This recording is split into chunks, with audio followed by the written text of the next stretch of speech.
waxaan mar labaad si farxad iyo hambalyo iyo didilada ka hambalyanaya martiqaadkii shalay ugaaska iyo sharaftii iyo gobashii nagu soo dhaweeyeen beesha reer Talade ama Leelkase waxaan leeyahay waa wax ugu faana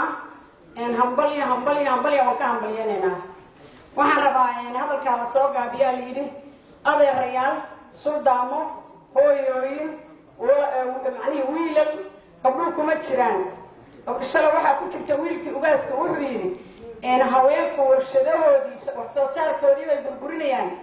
adinka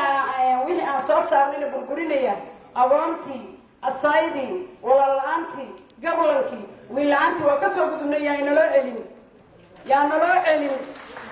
inan rag baan leeyahay ambasadora idinku jiro waa la badan yahay yaa naloo celin dhibaatadii aan soo marna qax iyo dhiigbax iyo gabargeeda hoos isku foolata iyo foolxumaan ka dharagnay baroor baan la hooyanay baroor baan la soo toosnay asay baan dishay agoon baan la daalaadhacnay ilaahay ka xishooda inagana inaga xishooda allana ka baqa yaa inaloo celin Leelkase iyo Sacdow inta kalena waa gudbi doonaa anigoo afka gabdhaha ku hadlaya gabdhahana waxaan leeyahay walaalayaal haddii ay jiri jirto sida shakiga shalayba loo sheegay mar horaan ka tanaasulay ragga aan ogeysiino si ay u wada ogaadaanna dumarka hal akoon baa ka dhaxeeya halka akoon aan ka xirana ragga hadday colaad sameeyaan akoonka ma ka xiranaa ragga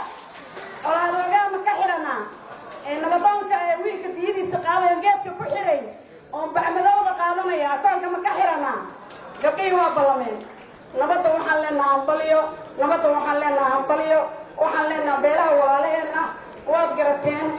shirkaana fayskii labaad u gudbay waa wax lagu farxaa waxaan idin dareensiinaynaa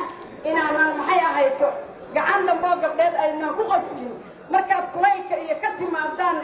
dagaalka haddii akoonka laydinka xirto walaan maskaxdu idin dhagan berrina ma dagaal tegaysaan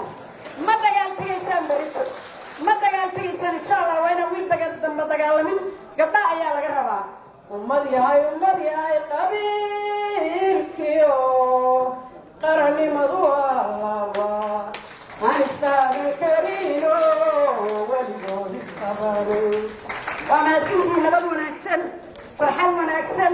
anagu way faraxsanayaan farxaddana laga dhumin hala ilaaliyo dumarka. Assalaamu calaykum waraxmatullahi wabarakaatu.